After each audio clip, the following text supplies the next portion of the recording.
peux donc donner à tous les hommes? Pour donner à tous les hommes, j'ai quelque chose que tous les hommes ont aussi, et que je peux leur donner. Cette chose que tu as, que j'ai, qui a égale quantité pour toi et pour moi. Et Dieu m'invite à t'aimer, toi, mon prochain. Et Dieu m'invite donc à donner. Cette chose, c'est le temps.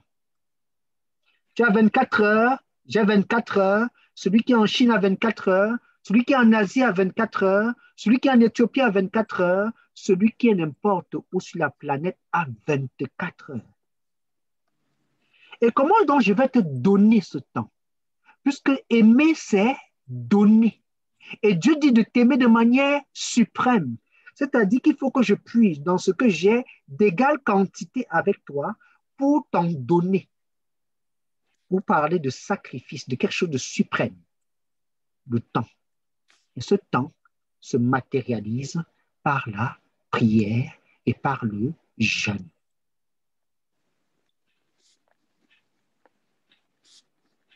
Allons dans la parole de Dieu. Et c'est très clairement écrit dans la parole de Dieu, dans le livre de 1 Timothée chapitre 2, le verset 1.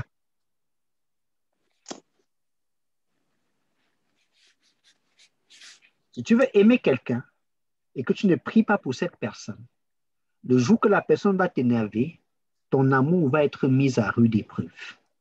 Mais l'amour ne périt jamais parce que la prière ne périt jamais.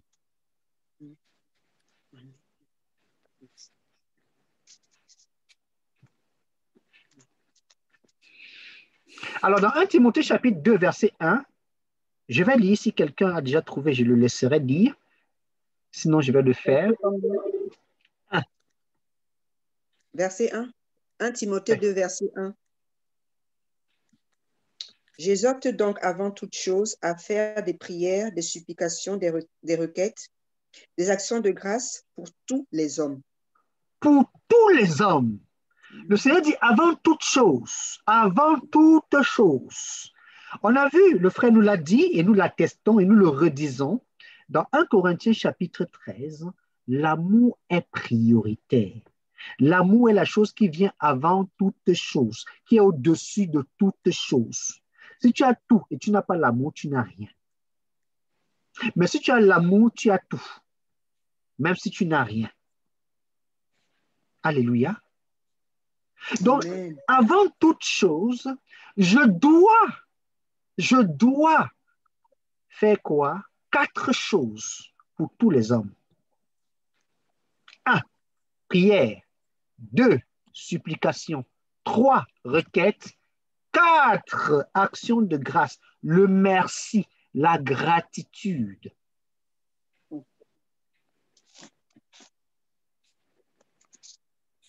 À la croix, le Seigneur Jésus dit ceci: Père, pardonne-leur, car ils ne savent pas ce qu'ils font. On était pourtant en train de le piquer, de le poignarder. C'est ça l'amour suprême. L'amour suprême, c'est toujours la prière. Père, pardonne. Père, interviens et bénis-le. Père, remplis-le. Père, console-le. Pourtant, c'est la personne qui te pique. C'est la personne qui te matraque. C'est la personne qui estipe. C'est la personne qui veut que tu échoues même. Et tu dis, Père, qu'il réussisse. Père, qu'il soit béni. Qu'il ait la promotion, Père. Mais tu ne peux prier ainsi qu'à travers, comme le pasteur l'a partagé, la connaissance révélationnelle de Christ qui se produit où? À la croix. Et cette connaissance révélationnelle de Christ qui se produit à la croix, pile dans le mille, première condition pour être disciple du Seigneur, un amour suprême pour le Seigneur lui-même. Car Dieu a tant aimé qu'il a donné son Fils, afin que quiconque croit, alors première condition, croire, quiconque croit, on tombe pile sur la première condition pour être disciple du Seigneur Jésus. Et par conséquent, la deuxième condition, on est déjà qualifié parce qu'on a la croix dans nos cœurs, dans nos vies, pour pouvoir donc vivre de manière pratique et pragmatique cette deuxième condition. Indispensable croix. À ce niveau-là, si normalement tu as bien fait les choses, ça garantit que la cinquième condition, qui est le fait de porter sa croix, va juste être un domaine plus profond en ce qui concerne porter sa croix. Parce que l'amour aura été exprimé vis-à-vis du Père suprême, vis-à-vis de tous les hommes. Alors, quand tu arriveras, ce sera juste les réminiscences qu'on va traiter pour arriver au point que nous appelons l'abandon absolu. Donc, prière. Tu ne peux pas supplier Dieu pour quelqu'un que tu ne portes pas dans ton cœur. Alléluia. Tu ne peux pas faire des requêtes pour quelqu'un que tu ne portes pas dans ton cœur. Pour faire ça, il faut que tu aimes. On dit merci parce qu'on nous a fait du bien, n'est-ce pas? Et que tu dis merci parce qu'on t'a tapé. Mais maintenant, si on te tape et que ce fouet-là, cette chicotte, cette bastonnade était pour ton bien, parce que tu as compris que toute chose concourt au bien de ceux qui aiment Dieu, tu vas dire merci pour le fouet. Merci pour la réprimande, frère. Tu as sauvé mon âme de la fosse et du péché. Merci pour la correction de fond, frère, parce que tu as aidé mon âme et ramené mon cœur qui commençait à se désorienter. Voilà pourquoi l'amour est important, pour que tu puisses parler même librement à tes frères et sauver leur âme de la fosse. Paul a dû résister à Pierre en face. Ce n'était pas un manque de respect. Ce n'était pas un mépris de l'autorité de Pierre. La preuve en est que tout le leadership de Paul était sous le leadership de Pierre. Pour le comprendre, j'aimerais t'inviter à aller lire 1 Pierre chapitre 1, le verset 1. Et tu vas te rendre compte que Pierre écrit à toutes les églises que Paul a implantées. Comment il savait que ça avait été implanté? Parce que Paul rendait compte à Pierre. Mais ce Paul n'a pas manqué de résister à Pierre quand il faisait des choses qui n'étaient pas bien. C'est l'amour, c'est l'amour. L'amour n'est pas l'hypocrisie de se taire. Ton frère fait mal, dis-le lui, parce que tu aimes et tu aimes son âme. Quand tu te tais, tu fais l'hypocrite, tu fais comme si tout allait bien, alors qu'en fait, ça ne va pas. Alors, en ce moment, tu n'aimes pas. Tu n'aimes pas toi-même ton propre âme, et tu n'aimes pas l'âme de ton frère, et tu n'aimes pas l'âme des hommes. Prenons un exemple. Supposons que je suis en train de dire des hérésies, d'enseigner n'importe quoi. Personne ne me dit, mais pasteur, man, qu'est-ce que tu viens de raconter comme connerie? Ce n'est écrit nulle part dans la parole. Vous imaginez le mal qui me fait à moi-même et le mal qu'il a fait à tous ceux-là, des hommes, qui vont écouter ces conneries et ces âneries. Si tu m'aimes, même si je suis ton ennemi, dis-moi, frère, ce que tu as fait n'est pas bien. Ce n'est pas dans la parole. Tu t'éloignes. Mais ne dis pas ça et toi, tu es le premier à être plus fâché. Dis ça et comme tu m'aimes, rappelle-toi que le premier acte de l'amour, c'est la prière. C'est donner de ton temps. Ça, c'est le premier niveau. Donc, quand je prie pour une personne, je lui donne de mon temps. Mais l'amour pour les frères commence par la prière aussi. Qu'est-ce que tu crois? Ce n'est pas les hommes. Par la prière. Par la prière aussi. Les supplications. Et maintenant, les gratitudes, les merci. Alors, ça, c'est le premier niveau. On est d'accord. Et si tu n'es pas d'accord, ce n'est pas grave. Nous sommes dans la parole. On va juste te dire, va encore lire, méditer, si Dieu t'éclaire. Dans Galates chapitre 6, abordons le deuxième point pratique de l'amour suprême pour tous les hommes. Galates, chapitre 6, le verset 10.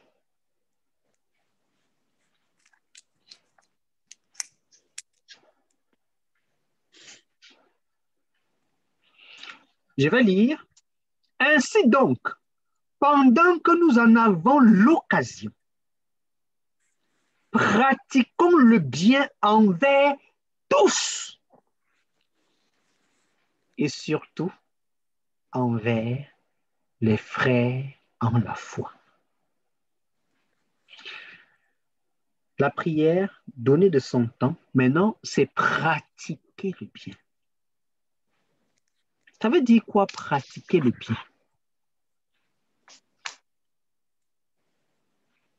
Ça veut dire quoi, pratiquer le bien?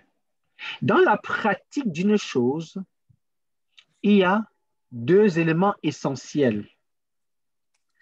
Premier élément essentiel dans la pratique d'une chose, c'est la notion de régularité.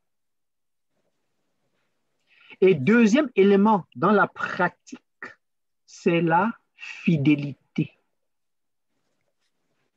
Une personne qui pratique le jeûne, ça veut dire qu'elle jeûne de manière régulière et sur une base de fidélité. Parce qu'il y a la régularité et il y a la fidélité. La régularité, c'est je suis régulier à jeûner par exemple 3 jours par mois pour le croyant normal. Et la fidélité, c'est juste que je jeûne. Ce mois-ci, je peux jeûner 3 jours, mais le mois prochain, je suis irrégulier dans les 3 jours, mais je jeûne seulement 1 jour. J'ai été fidèle dans le jeûne, mais je n'ai pas été régulier dans les 3 jours. Et donc, ici, le Seigneur dit de pratiquer dans le bien, donc de faire régulièrement le bien à tous les hommes et de manière fidèle. Si tu es habitué à faire un transfert de 30 € pour bénir un frère qui se retrouve dans une zone enclavée et démunie pour le soutenir sur une base fidèle. Mais il peut arriver qu'un jour, tu n'as pas 30 € à lui envoyer, des 30 € réguliers, et tu lui envoies 17 fois. Mais tu as envoyé. Il sait que quelque chose est arrivé. La pratique du bien. Il faut donc pratiquer. Pratiquer le bien. Et maintenant, dans Jean chapitre 15, le verset 12, Jésus dit, c'est ici mon commandement. C'est ici mon commandement. Aimez-vous les uns les autres comme je vous ai aimé.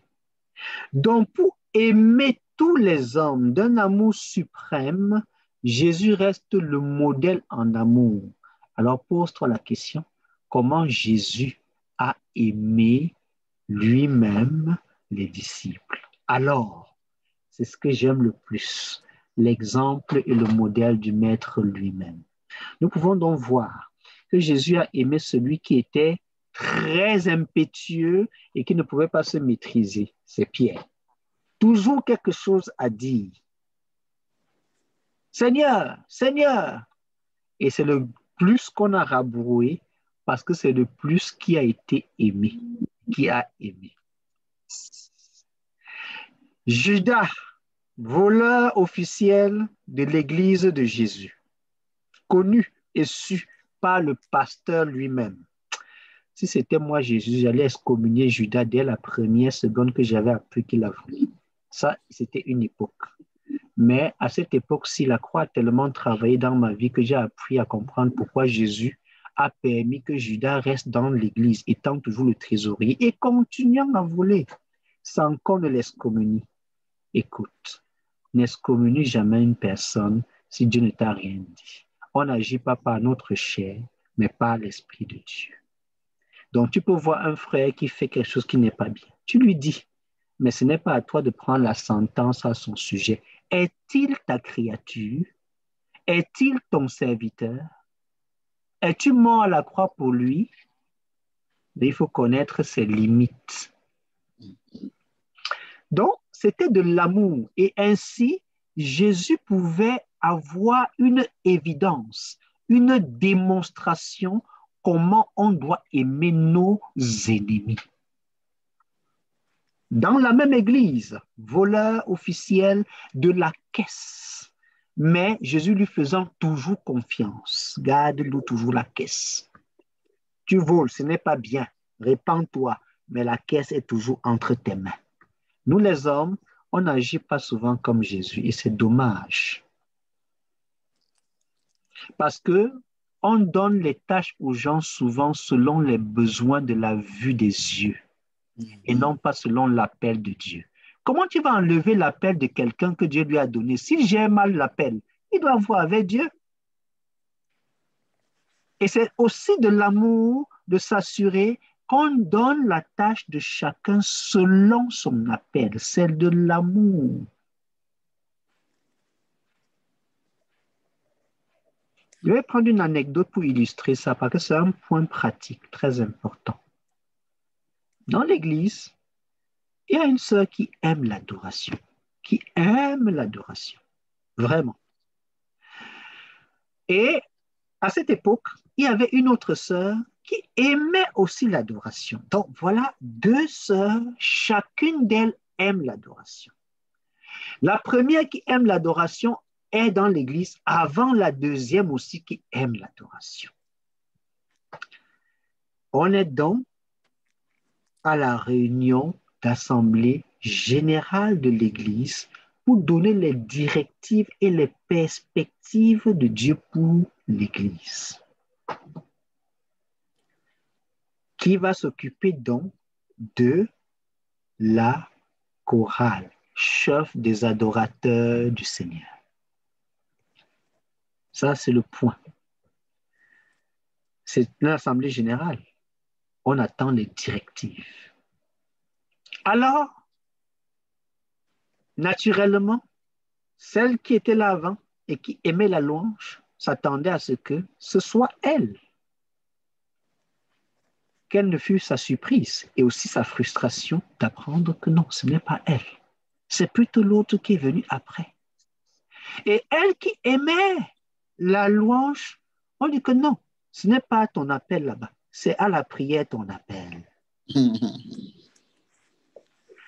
Alors, figurez-vous donc que si par amour des tâches des yeux des hommes, on avait donné à la première la tâche de la chorale de chanter, elle devait délaisser son appel.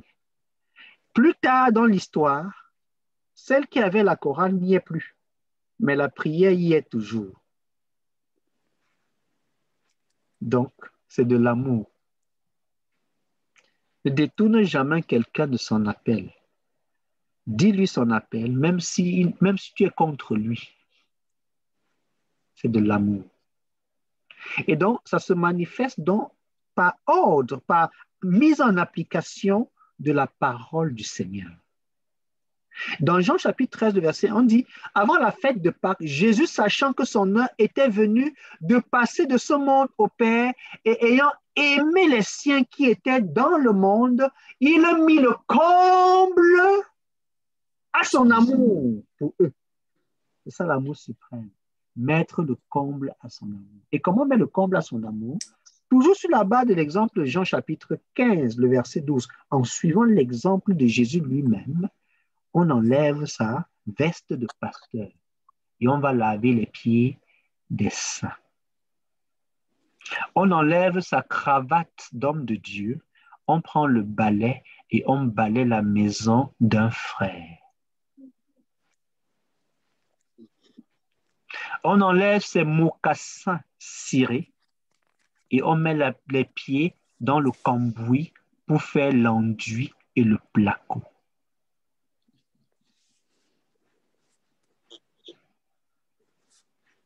C'est ça l'amour, le comble à son amour. On décide de prendre le même plat que la brebis qui est assise au fond de la salle.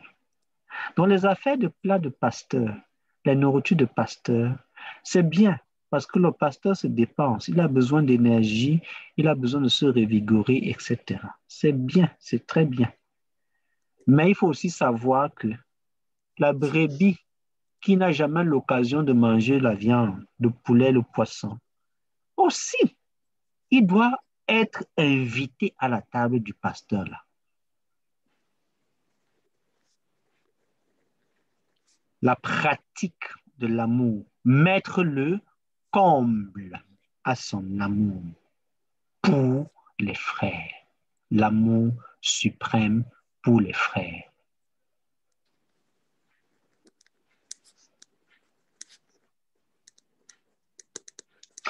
Donc, voilà quelques éléments en profondeur, de manière pratique, pour que partant d'ici, tu puisses avoir un élément par où commencer, pour commencer à évaluer ton amour pour tous les frères.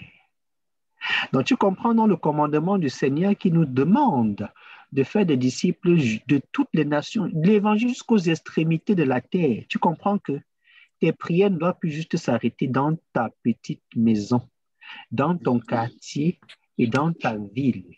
Mais de ta maison, tu dois voir les extrémités de la terre et prier pour tous les hommes et faire quelque chose pour le salut de tous les hommes. Parce que si tu pries pour tous les hommes, c'est bien pour une raison. C'est pour qu'il ait le trésor des trésors, qui est l'amour lui-même. J'ai nommé Jésus-Christ, l'amour de Dieu. En qui Dieu a mis toute son affection.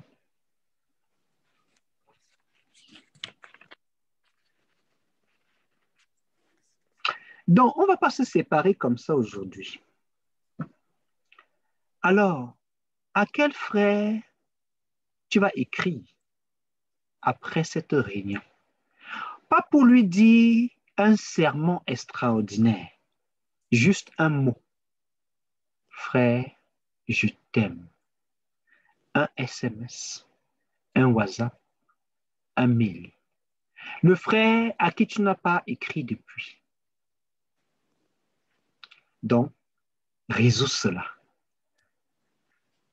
Et fais-le. Ton cœur va tressaillir de joie et les chaînes vont tomber et tu vas expérimenter une liberté. Juste ce mot, frère, je t'aime. Tu peux faire ta petite liste. Eh bien oui, nous sommes à l'enseignement et nous sommes pratiques. Et tu peux exagérer, parce que l'amour, il n'y a jamais d'exagération en amour. On a dit le comble pour le prochain. À qui aussi tu vas dire, Jésus est mort à la croix pour toi. Et pour qui tu vas élever une prière ce soir aux extrémités de la terre? Ou pour quelle nation? Tu vas juste dire, Seigneur, souviens-toi de l'Asie là-bas, du Japon, Seigneur. Ils ont besoin de toi, Père.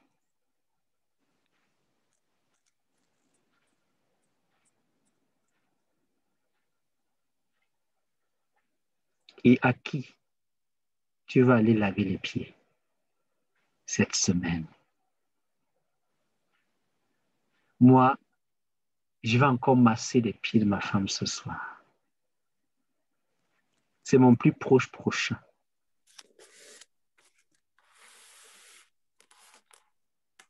C'est mon plus proche prochain. Amen. Et demain, j'irai encore servir. Donc, nous sommes donc appelés, frères, comme il y a 2 semaines, à traduire tout ça en pratique. Vivre l'amour, c'est vivre la liberté. Donc là, nous avons fini notre